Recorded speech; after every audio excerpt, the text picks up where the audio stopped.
Well, without further ado, I'm just going to give a quick background of this, of our Trail Talk series, and pass it over to Michael. And can everyone see my screen? Is it, doesn't actually look like it. Yes. Okay, cool. Is it going to full screen mode? Yes. Yes. Great, awesome. So thanks everyone for joining. Michael, Liz, Dan, and Romie are going to be speaking today. I'll let Michael do the introductions. I just wanted to provide some context for these. So this came out of our 2020 BATSI strategic plan, where there was a goal of sharing and promoting the regional trail network best practices. And we decided in January 2021 that we would create a forum for deeper dives into trending topics and compelling issues affecting trail development in the Bay Area. One of the top 5 topics that was discussed was homelessness on trails, and then folks signed up for those to speak about this, to provide their expertise and to bring others who had that expertise in. We had our first trail talk in December about trail funding strategies. Thank you, Jeff Knowles and Liz Westbrook. And now we are talking about homelessness on trails, but you know, what we're calling addressing safety issues and social concerns on trails. So Diana, Liz, Bill, and Michael volunteered. Thank you all. This is the schedule of events for the coming year. So next up is Transit to Trails. So for folks who are not on the BATSI Google group, please ping me at the end and we'll get you in. And that's right now how we're getting this out there.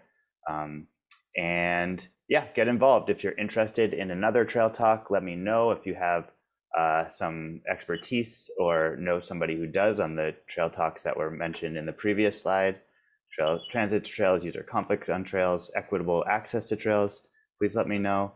And quick pitch, if you are not already a member or friend of BATSI, or your organization or agency is not, please join us. We are pushing for everyone who is on the Google group to be an official member of BATSI by the end of the month. It's free, and there are a lot of great benefits and a lot of great people involved. So we're excited for you to join us. Go to www.railstotrails.org/BATSI/#getinvolved and apply today. So thanks, that's all I have. I'm passing it over to Michael Williams from HARD, and I'm gonna stop sharing my screen. Michael, take it away. Okay, so thank you everyone for joining. As you know, Ben's done the introduction of how we got here.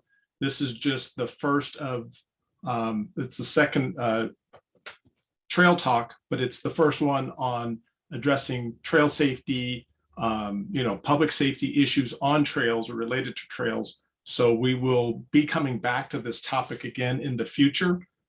So this is just our first pass. This is kind of, I mean, just dealing with homelessness issues in particular, 101. A lot of things, many of you may know about some of these issues. Some of you may not. It's just, we're starting at kind of the base level. But we thought we'd get off to a good start with that. Can't cover everything. It's just too wide. It's too wide ranging. A lot to do, a lot to cover, but we wanted to bring in the best experts that we could get at this point in time. And so we have representatives today, presenters from the city of San Jose, which I think everyone knows San Jose is one of the leading agencies, you know, that just has the most experience, probably in the state, if not this part of the country, in terms of developing trails in urban settings. So we got input from them. And then we also have Romie Nottage from the Downtown Streets team.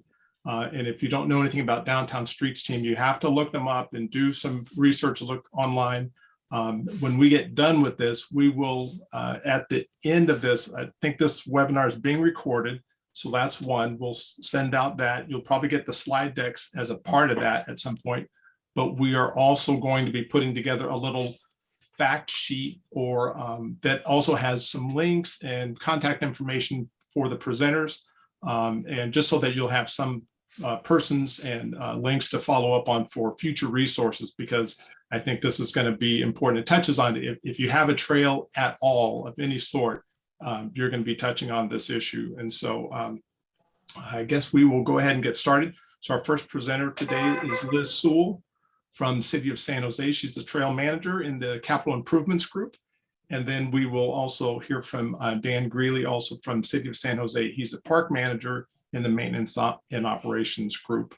And I think that's it. We will have some time for questions and answers afterwards. So, and Ben, do you want people to put them in the chat as we go, or should they just hold them?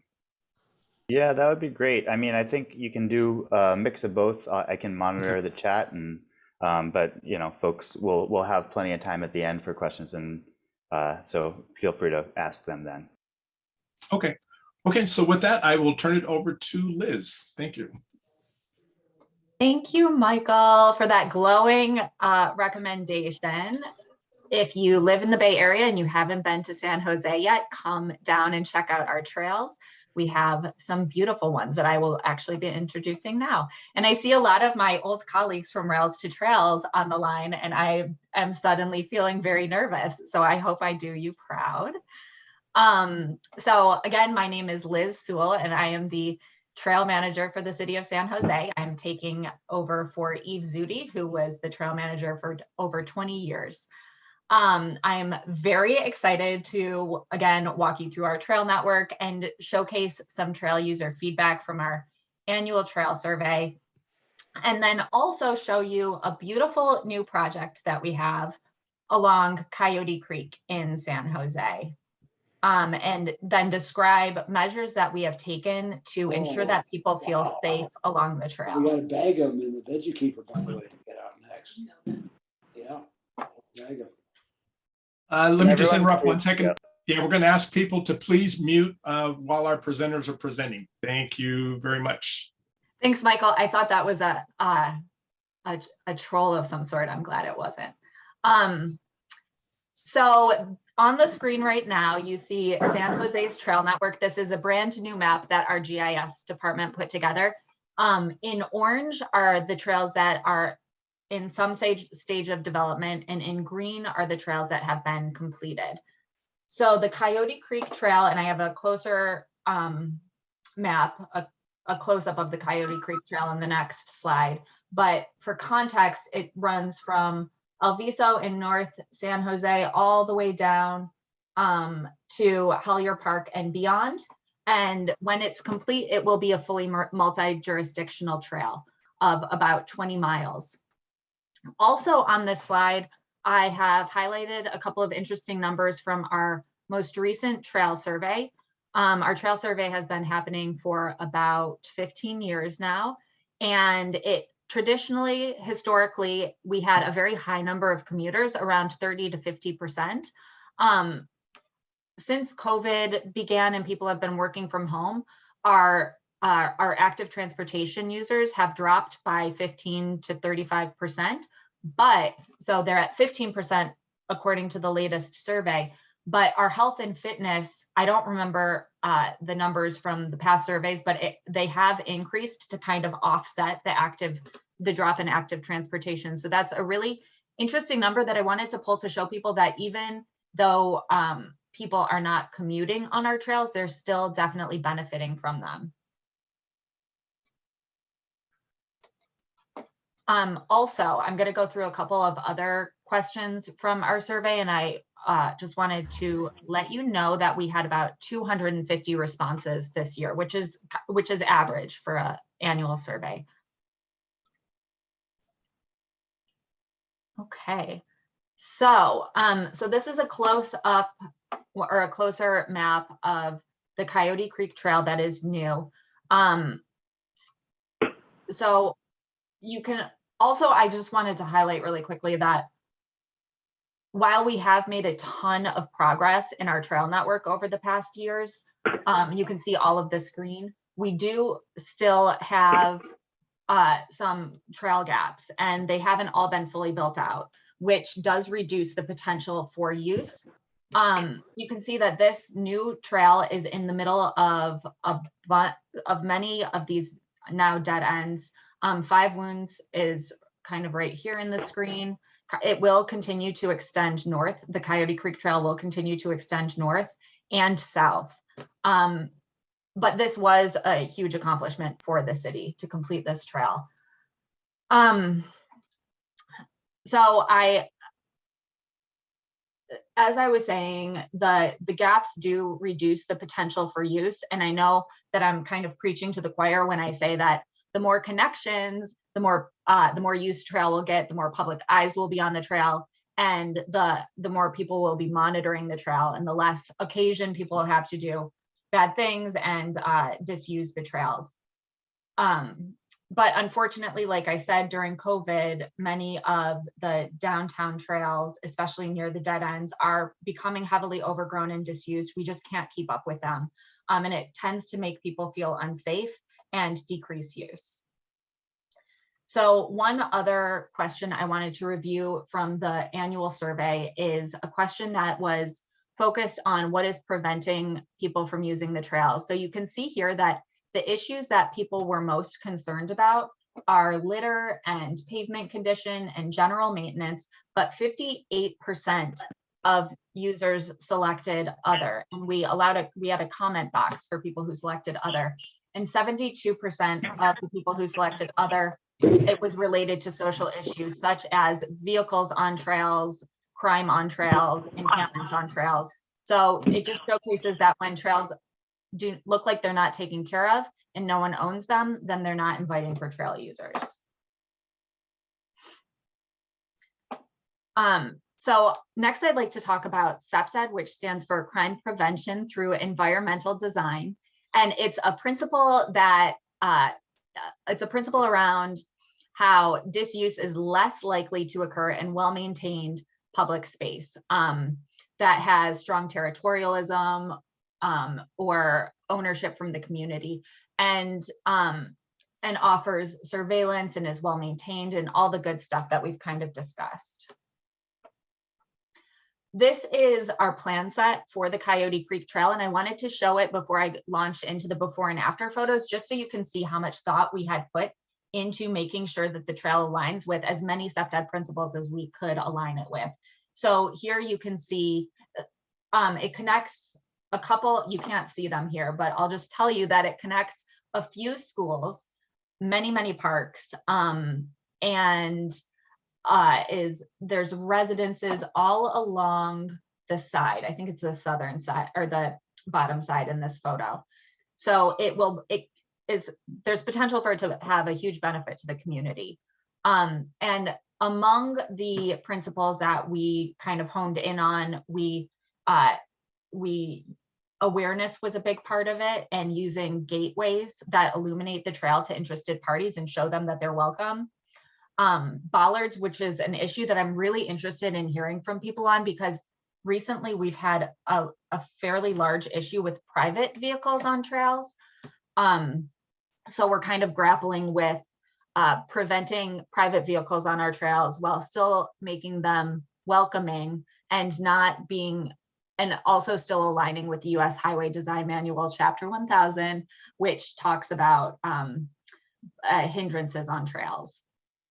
So also the last thing I wanted to talk about here is that this trail is through a creek corridor near a riparian, and it's through a riparian habitat. And the San Jose city policy says that, and other policies as well, do not allow for lights through riparian corridors because they disturb the habitat for animals. So because of this, 10 or 15 years ago, San Jose developed a highly reflective non-slip paint for evening cyclists and evening trail users if they want to carry a light, and it helps guide them through the trail. So that was a creative piece of problem solving that from my predecessor. So now for the before and afters. These before and afters illustrate the principles of CPTED, and this one is of a trestle along the trail, and there's also going to be a trail actually up here, if you can see my arrow. But the Coyote Creek Trail is below the trestle, and you can see how overgrown it was. There's actually a landfill. This fence blocks people from entering the landfill. There's a creek to the right, and people actually access this creek and dump directly into it. So the territorial reinforcement in part, and Ben, I hope you'll tell me when I'm nearing the end of my part of this discussion, because I feel like I've been talking for a little bit too long. The territorial reinforcement kind of says create maintained lines between owned and public spaces in order to make a trail friendly. So you can see how we've done that. We've put fencing in so people to just clearly delineate the portion of trail or the pathway for people, and also prevent them from entering the landfill area, which is protected by ESD. On this slide, this is also Coyote Creek Trail. All of these are befores and afters of Coyote Creek Trail. This is a maintenance road. It's not a valley water maintenance road here, I don't think, but further south it is. And you can see before it was isolated and encamped and a dumping ground. And the city worked with many partners to turn it into a beautiful community amenity. These are San Jose Conservation Corps members. So, and Dan will be talking about them a bit later.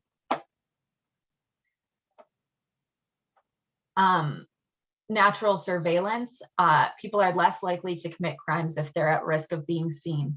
So we cleared the visual obstructions from here to reduce hiding places. Some rules of thumb when it comes to landscaping is that vegetation should be trimmed no higher than 2 to 3 feet from the ground, within 3 feet minimum from the trail edge wherever possible. And this kind of applies in this case, but another rule of thumb is that 90% of trees should have a minimum 8-foot clearance above trail to allow for emergency vehicles and line of sight. And this is the last slide before I hand it over to Dan. Natural access control. So this is the before of this is a pretty arterial road, Story Road, and you can enter, there's a zoo off to the right of this photo. And before it just looked very disused and kind of abandoned, but we worked with our public works and many others to turn it into an inviting trail access point with a kiosk that describes the history of the area, just just a bit more information about this kiosk is that there is a house kitty corner across the street, or like diagonal across the street, that it's called the Remillard House, and it's they used to make bricks called Remillard Brick. It used to be the Remillard Brick Company that made Remillard bricks, which were used to help rebuild San Francisco after the fire. So we incorporated those bricks into this kiosk, and also we incorporated the history into the description here. So next, I will hand it over to Dan to talk a bit more about the trail safety plan pilot that we implemented along with this trail. Good afternoon, everybody. Nice to see so many people on the call. As Liz talked about, this trail segment that we just opened November 7th is a key piece of the broader Coyote Creek Trail. And we really know that this will be an active trail that links residents to job centers, to mass transit, to school, parks, and lots of health and fitness. We really want this trail to succeed. However, the property has been in disuse. To develop this trail, our department was really asked to provide a very high level service that we traditionally have not offered in the past. So we really had a challenge before us. So what we did to ensure that this trail was successful is to, on the current slide, you can kind of see our partners on the vertical line. These are all either work teams, our partners that work on the trail. And then we tried to link, to be truly successful, we wanted to make sure that any type of task on trails we had outlined. So on the horizontal, we have all maintenance tasks, restoration tasks, critical repairs, environmental cleanup, encampment responses, social need, crime, and activation. And so Liz and I really wanted to make sure that we had a matrix to ensure that there were no gaps in service. Once this trail was open, we know who to call upon. And oftentimes there was duplicity, there was overlap of our partners, which is great to have. So this was really key. So this was really helping us develop the pilot. And really the missing link for us was having staff on the trail for long periods of time. So we were able to secure grant funding through affordable housing. There's some affordable housing developments near this trail that will eventually lead to job centers and mass transit. And so we were able to hire the Conservation Corps to be on the trail on bicycles, 2 at a time for full days. So right now we're using them 4 days a week. We've started having them at 5 days. We went down to 4. And so they really are the eyes and ears on the trail. And we're trying to really make sure that they can provide this level of service to make sure people feel safe. If there are issues on the trail, they can go to the Conservation Corps. Thank you, Liz. Changing the slide. And they're really tasked with keeping the trail clean. We're not abating our encampments right now, right? So this is really, we're trying to have high activation while there's encampments on the trail. And so Conservation Corps really do a lot of cleanliness. They're doing a lot of vegetation management. And they're collecting this data in a GIS app that we look at the data constantly. We're trying to find out along this two-mile trail segment, where are the hot spots? Are the repeated issues occurring in the same locations? Is it desperate over the entire 2-mile trails? And they continually work on line of sight issues. So Liz, can you do the next slide for me?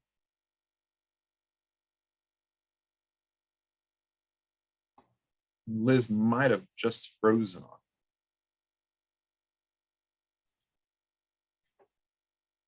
So we've been able to secure the Conservation Corps, and really their tasks have been to report emergencies. If there are repairs that need to be repaired by park maintenance, they report to park maintenance. Our anti-graffiti, anti-dumping partner is called Beautify SJ. We work heavily with that partner to make sure that our anti-dumping agency, this property is on a set schedule, so it receives regular scheduling for dump removal, but there also is a rapid response team that responds if needed.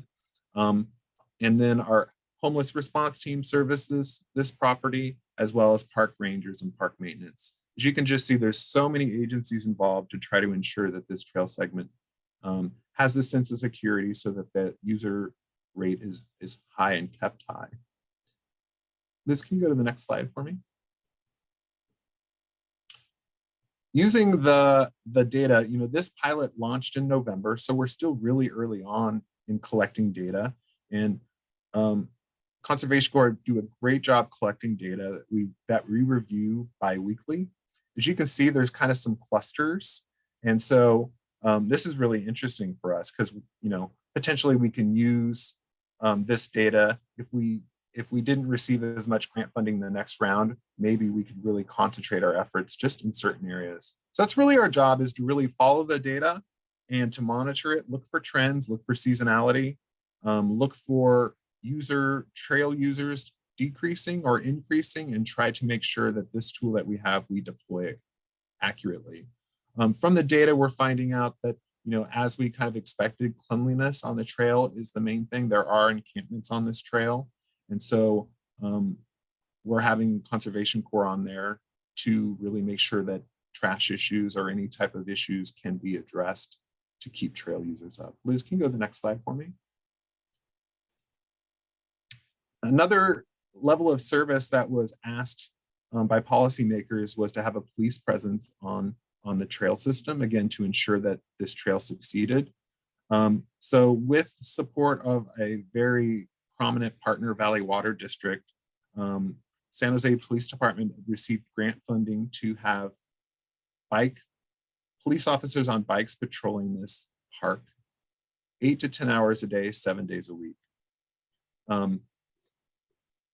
And, we do know that police officers on bike really are much more approachable and not coming from the enforcement face, right?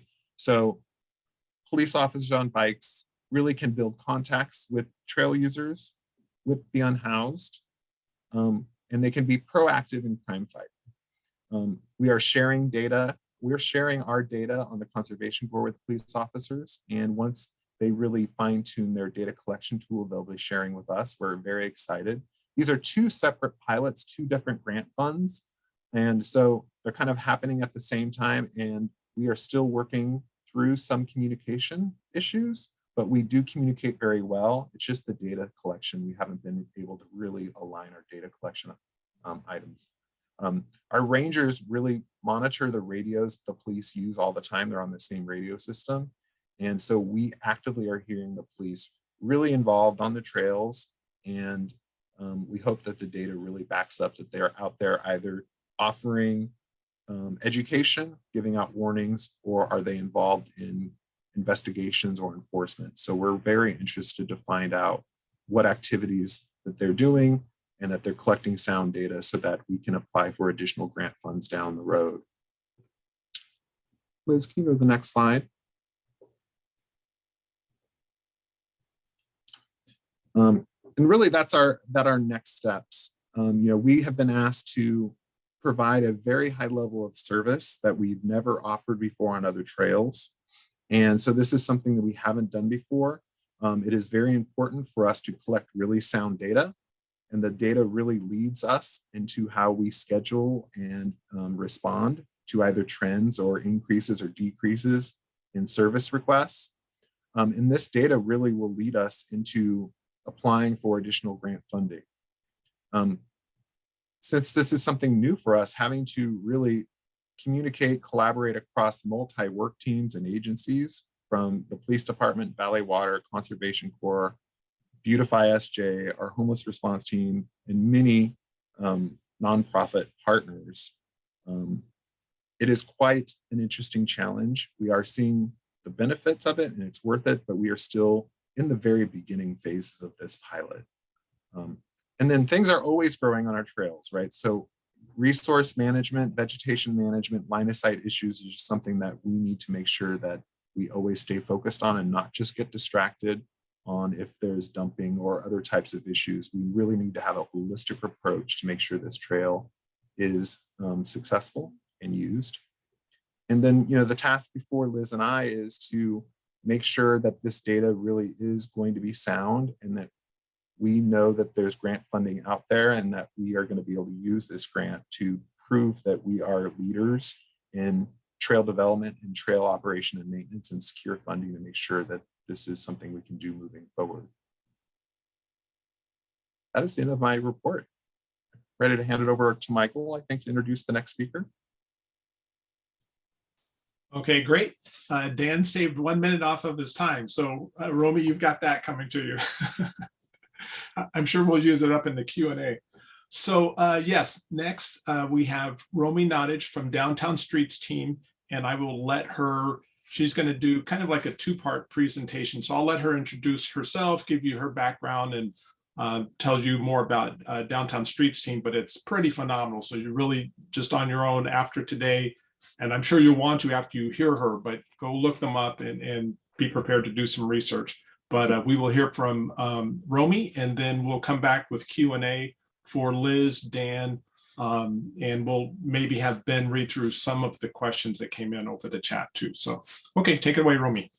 Thank you, Michael. It's so awesome to be here. It's so impressive what you guys are doing in San Jose. I love everything. I'm so glad I got to see all of your efforts, and just the intention around it is so cool. So thank you both.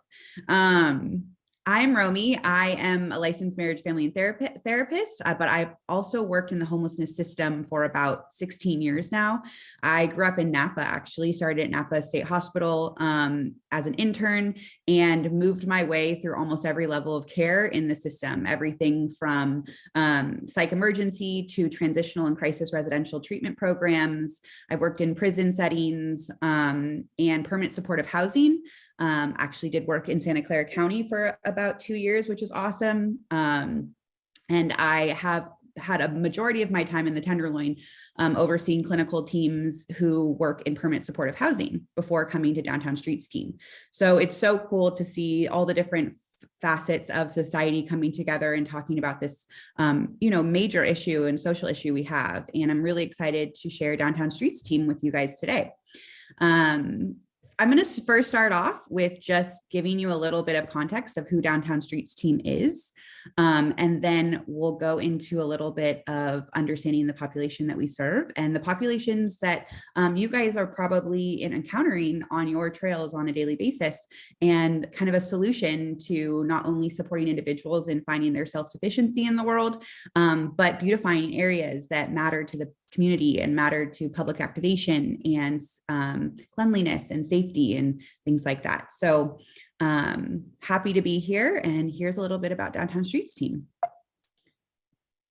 So homelessness, as you guys know, is a growing crisis. There are over 500,000 unhoused individuals across America. California is the largest population of homelessness in the US. And of course, the rise of homelessness in the West Coast cities has continued to increase. And obviously COVID has, really stepped us back in the last few years, which has been heartbreaking to all the people like me on the ground who has seen it, get better and then go back and get better and go back. It's just very, very frustrating. And obviously with that, the pandemic is not helping. So where does homelessness affect? And I think this is so important to understand as I'm in this type of audience, is it affects everyone. It affects everyone on this call as well. The police, the criminal justice system, public health and hospitals, the environment, which is a big conversation today, taxpayer, tourism, small business, and most of all the community. City Hall and public service are drastically affected, not only on a funding level, but on a crime level, and just an overall wellness and health and wellness of their communities.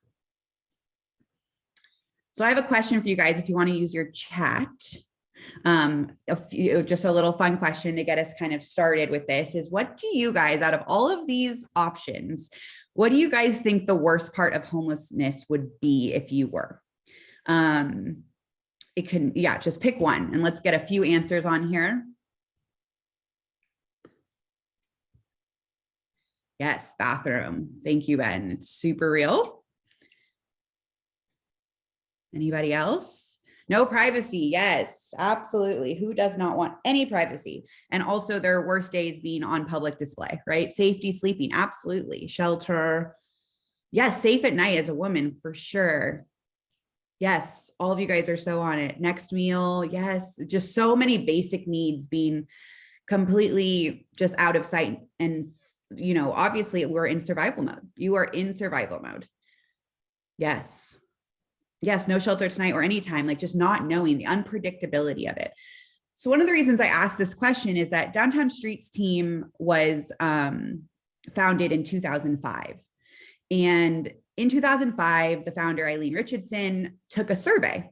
She came from venture capitalists and tech. She worked for Napster, actually. And so the first thing that she wanted to know in understanding this problem was, what is the worst part of it? And she wanted to hear from the individuals experiencing it. And so she took a survey of around 500 individuals who were unhoused. And the majority of them actually answered isolation from the community. And so Downtown Streets team was built upon this answer. It was built upon people really feeling looked down upon, not valued.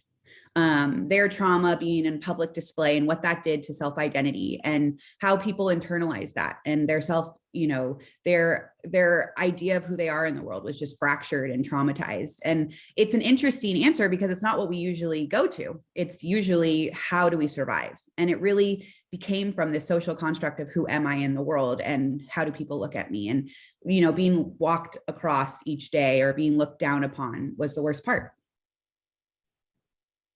So I'm going to share a quick video about Downtown Streets.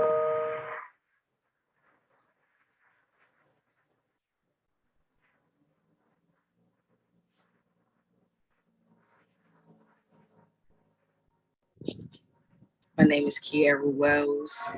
I'm from Baltimore, Maryland. Lived in San Francisco maybe 7 months now. Been homeless on and off since I was about 18.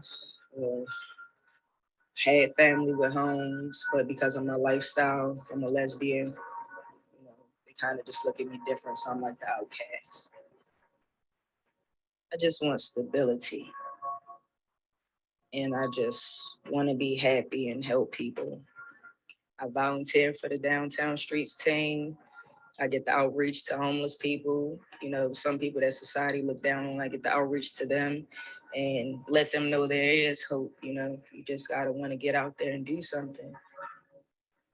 The team is something like my support system. I don't really have any real family here, so they become like my distant family, and they make me want to do better because somebody actually, for once, believes in me and they don't judge.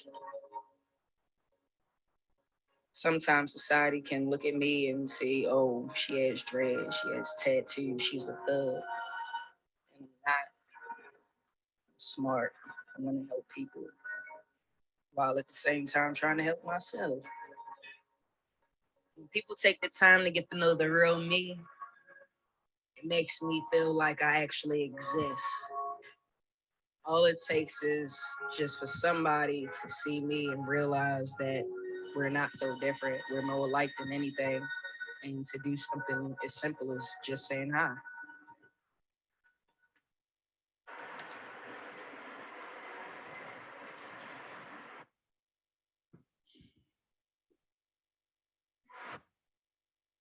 All right, so that is a little bit of an idea of our teams and what they look like in that specific situation. That is a team, San Francisco, one of our teams in a city.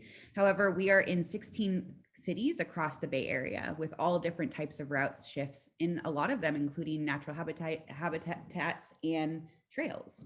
So DST is building teams that restore hope and purpose, which provide a path to recover from homelessness. So we not only identify beautification needs, but we also identify the population around the beautification needs. And in most cases, it is from encampments. It is from people struggling from homelessness. And we like to think that Downtown Streets team can fill in two different solutions with supporting individuals and joining a community, feeling valued, but also creating structure and purpose in their life by being a part of teams that are beautifying specific areas that they are hyper locally homeless to. So Downtown Streets team is changing perceptions of homelessness by engaging unhoused and at-risk neighbors and beautifying communities across Northern California. We create an inclusive and supportive community. Team members overcome barriers to success and exit homelessness. So when someone comes to Downtown Streets team, they join a team. You can see those yellow shirts are our big kind of, I would say, thing that people recognize us on. And they receive case management, job placement, and employment coaching. And they also receive a basic needs stipend weekly to support them in moving from survival mode into goal setting mode. The biggest asset to Downtown Streets team is the community recognition and peer-to-peer support. In most traditional homelessness services, peers are not running the services. Downtown Streets team, like all of the staff, we're considered admin. We are considered the assistants to all the team members. They run our program. They are the experts of their solution. They are the experts of homelessness and what they need. And we follow suit. They are the leaders. And that paradox to waking up on the street, looking down, being looked down upon, to being somewhat the leaders of their lives and the leaders of an organization, support such a holistic change, not only emotionally, but physically, socially, all of the above. So our goal is for people to come in and be in complete survival mode and work to goal setting mode and move into employment or housing. Who are team members? So team members are people. How they feel. And you say you have a passion for comfort, but haven't tried them. That's like saying you're a sports fan, but have never watched. Okay, I didn't know that was me. So team members are currently individuals experiencing homelessness or at imminent risk of becoming homeless. Our program is extremely low barrier. You don't even need an ID to join or require any legal documentation. We have a peer leadership model where you come in as a yellow shirt, and you can move to green, blue, and purple, all receiving different compensations and getting provided leadership skills.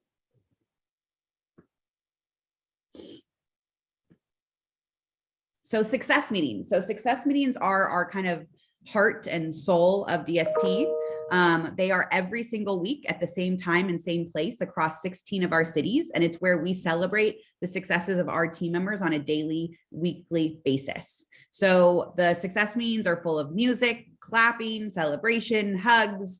It is a really amazing thing to witness, and they're all open to the public, which is also really different in homelessness services. That's not necessarily usually available, but we believe that our team members should be proud of themselves and should be celebrated by everyone if they are willing to. So if you have a downtown streets team in your area, which are, we'll get to, joining or attending a success meeting is an awesome place to start in understanding more about downtown streets team. We are an evidence-based best practice across California. And this is where we are. So we're all over the Bay Area. So if you see your name or your place of your city of residence here, we do have a success meeting, and you can find out where your success meetings are on our website. Currently, this has been our impact in regards to supporting our team members across 16 years. We have over 1,200 team members housed. Our program really supports individuals from a 6 to 8 month basis, which is very fast in comparison to traditional homelessness services. We've gotten team members employed, and the biggest thing is we track their employment and see the retention after 90 days, and a lot of them retain them. And also the biggest environmental impact is that over 11 million gallons of debris, 750K cigarette butts, and 160,000 sharps across the Bay Area have been removed by the unhoused population, a part of Downtown Streets team. So as you guys can definitely witness, there's lots of community benefits to this: clean, safer streets and immediate results, a cost-effective solution. We are extremely cost-effective in relation to homelessness services, and a lot less cheaper than your average, I would say, homelessness service of bringing people who are currently homeless into self-sufficiency. And our biggest goal is to change the perceptions of homelessness. Our teams on the street become a part of the community, and the community engages with them, which in turn can really change their own perception of who the unhoused populations are. So when we launch into any new communities, these are our first steps. We do a lot of street and community outreach. We very much believe in creating hyper-local teams. So if we were to create a team anywhere, if it would be in a city or a trail, we would be hyper-local to that trail or city, so that those individuals aren't far away from their support, and they know it and they have pride around it. We recruit and hire staff, determine where we're going to plant, and we build relationships with everyone to make sure that we are integrated with the current efforts happening.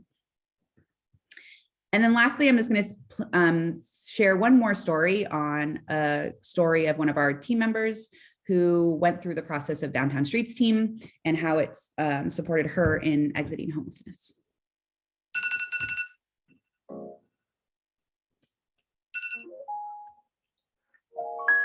3 years ago, I was attacked on South 9th Street, and I was left unconscious on the side of the road.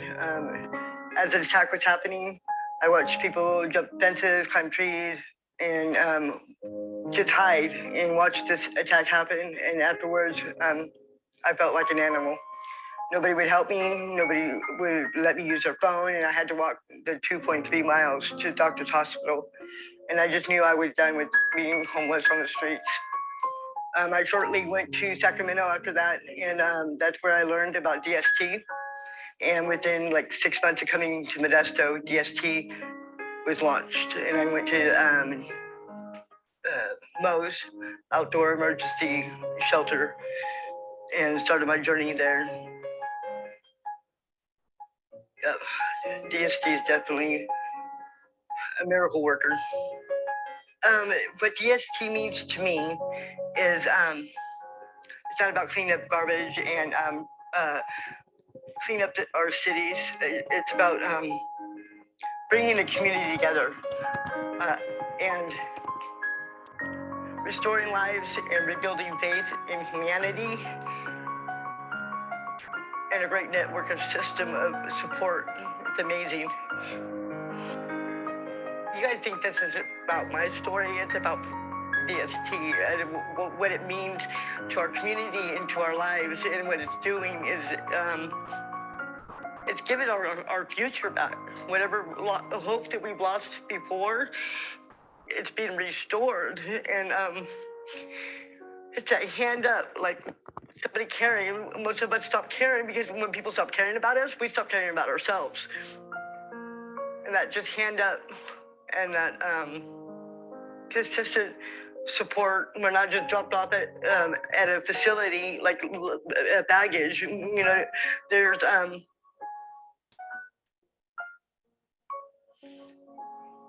they follow through. They don't just leave us hanging.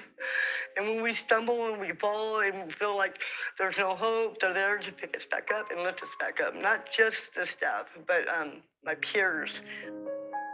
Thank you for bringing life back to me and 500 other ACT team players, 1,246 employed, and you brought 1,218 home. Thank you.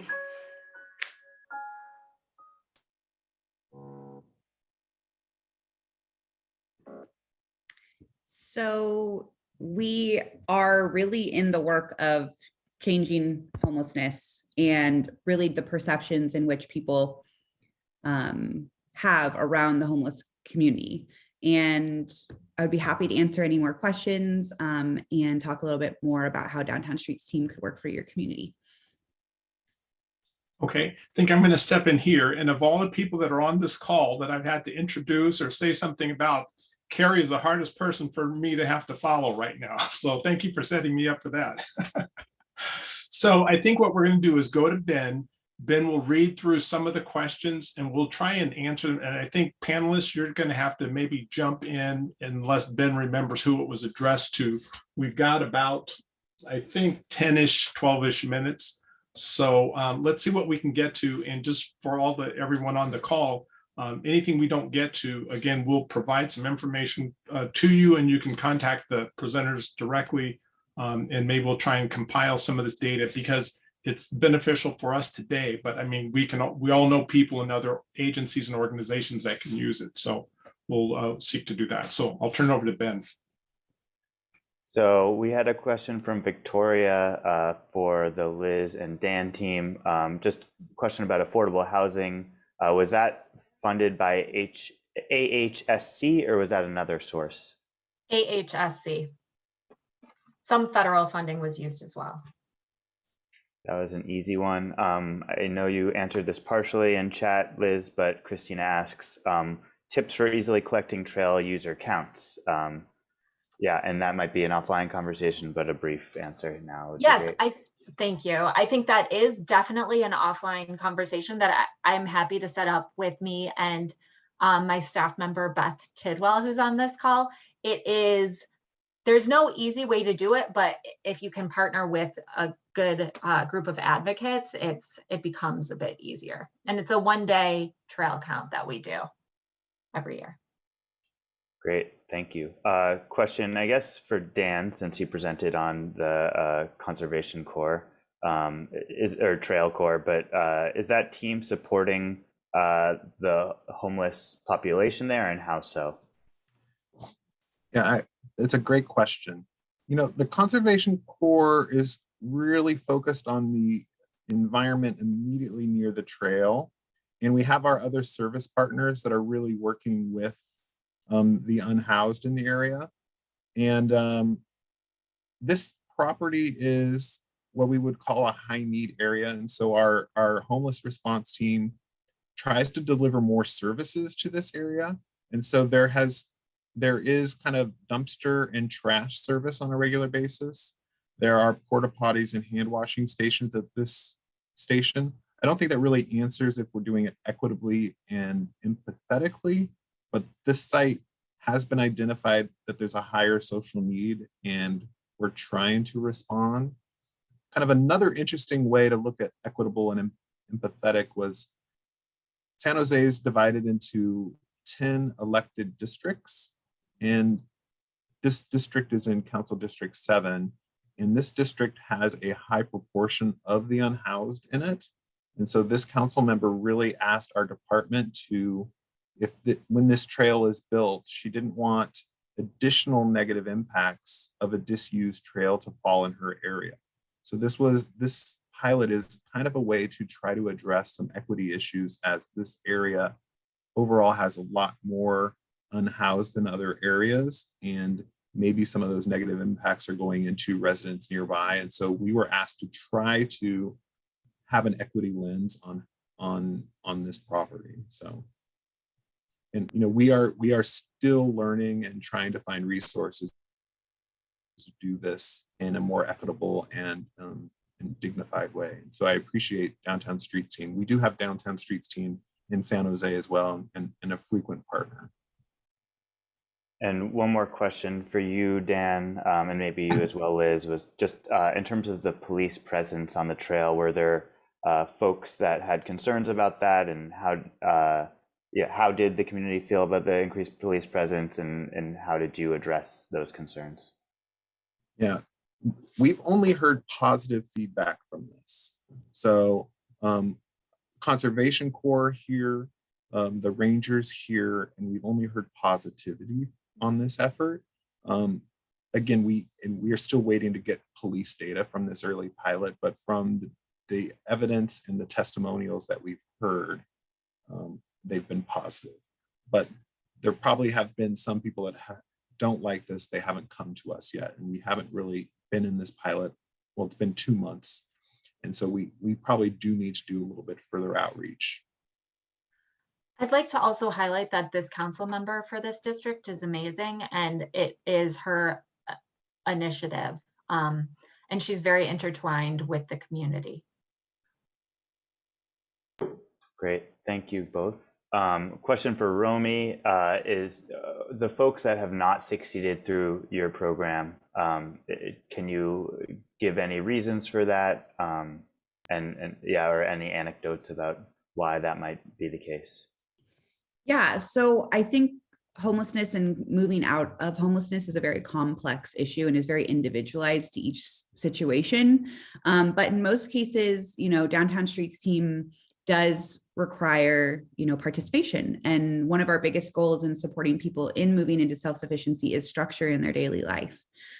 So if individuals aren't necessarily ready for that or unable to, we still work with people that are not on our teams. We call them non-TMs, and we support them with the case management to, build up that ability to join the program. But if individuals aren't ready, and there can be a myriad of reasons why. I could talk to this individual offline more about specifically kind of what they're meaning, because there's so many different reasons. The cool thing about us, though, is that we do not ever close the door on anyone. So you can join and leave Downtown Streets team as many times as you need to. There's no eligibility or things that would kick you off permanently, let's say. So that's a really great piece to our program. Thank you. And if I'm not asking these questions correctly, feel free to jump in, folks who are asking them. One other question for you, Romie, is is Downtown Streets team on any trails in the Bay Area that you can specifically name for us? Absolutely. I think with you guys saw San Francisco and areas that are cities. We're in a lot of cities. However, we're in tons of different, I would say, natural habitats and trails across the Bay Area. I know we work in them in Santa Cruz and Salinas. I know we work a ton with the estuary in the East Bay. We have it in Marin in the Sausalito area. I can think of, we just started a partnership with the Parks Rangers in San Francisco, and we're going within that kind of space. I know in Modesto, they're on trails. I would say there's probably a team in most of our areas that are focused in this kind of lens. Thanks. Michael? You're on mute. I was just going to add that I hope that they'll soon be adding Hayward to that. Oh, no, we're in Hayward. Okay, no, I know you're in Hayward, but not on our trail. Yeah, no, I don't think we're in the trail area in Hayward, Okay. but we are We'll definitely fix in that. Hayward. Okay, do we have any other questions? I see there's one for, someone asked about homelessness task force report that you mentioned, Romie. Is that online or is that available? Yeah, Heather and I are talking right now. I'm trying to figure out Okay. which report. I don't know what report she might be mentioning, but Heather, please reach out to me individually if you want to, and I can give you anything that I have, I promise. Okay, and then Christina has a question here about in Alameda County or others. Do you know anything about, or does anyone on the call, this is for anyone on the call, about like the counties and using mental health practitioners to come out on emergency calls, especially for unhoused persons or populations? Oh yeah, that's a fun question. I'm sure I know Liz and Dan are probably light years ahead because I used to run them in Santa Clara County and they're awesome. And I'm sure you guys work with OSH and a lot of, and Abode has an outreach team. I would say in general, there was always some form of alternative outreach team for the unhoused in each county. If the county doesn't necessarily create them, they are subbed out. In Alameda County, for example, I know Abode does outreach. There is a somewhat in San Francisco, it's called the SF Hot Team, the homeless outreach team. I'm sure there's a form of a hot team in Alameda County as well. However, what our experience is in regards to outreach is that, especially with the pandemic, it's very low staffed. And the quantity, especially within Alameda County, there's so many different calls and usually get funneled through the 211 system, which gets somewhat bottlenecked sometimes. How we kind of, our approach to homeless outreach and downtown streets team is that our team members do the outreach on their routes. And we find that peer-to-peer outreach is way more effective than, I call it like the white girl with the clipboard coming up and being like, how can I help you? The ones with the lived experience definitely have a better connection and rapport right off the bat for people that then they feel safer rather than assessed and clinically kind of intervened in their situation. So that's our kind of philosophy on outreach. And in most cases, Downtown Streets team has never had to intentionally do outreach for our program. It's all from hearsay or from our peers. You want to, Michael, leave it for one more question from Bjorn and then we'll wrap up. I can read that out. Go ahead. So this is a question for Liz and Dan. Insights on how to foster collaboration on maintenance, enforcement, and capital improvements on trails that cross jurisdictional boundaries? Dan had to jump, and this is a really good question. And I think it's, oh, Dan's still here, but is about to jump. I think it's something that we're still grappling with, how to work with the county as a whole, with our neighbors, our municipal neighbors, and come up with a cohesive plan. A huge issue of this, a huge part of this is the funding. You know, it's an expensive thing to fund both of the pilots, and that has proven to be one of the biggest issues. I don't know if you have anything to add, Dan. I think you said it perfectly. And I think that we had this very unique challenge that this was a critical link in this trail network, and our agency really needs this trail to succeed. So we were able to throw a lot of resources at writing the grants and to develop this pilot. And we had to really work across a lot of different teams to really develop the matrix that, you know, it to be successful, any kind of service request, we would need a responding agency as a partner and not something that they could just ignore a service request. So I think what we have done is expensive, but it also took a lot of money up front in the planning phases. And so somehow we were able to kind of really have a very thorough planning phase.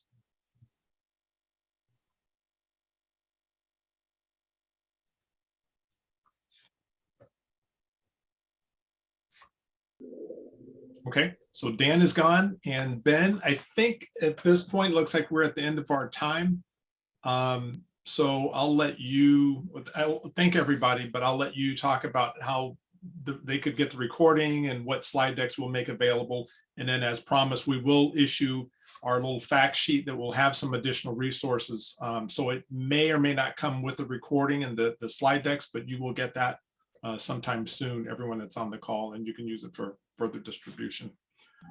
Yeah. So thank you to our presenters. I mean, excellent. I mean, we knew it was, trying to get too much done in 1 hour, and you can't cover all of it, even if we had a whole 2-day symposium or something. But thank you for just addressing the high level and zooming in some on the low level, ground level, just for people to kind of see what the range of issues are and kind of, different treatments and different ways to get to the results, because we're all, out to build what we can for the public benefit. And these are just things we have to deal with on the way. So thank you. And Ben, I'll turn it back over to you.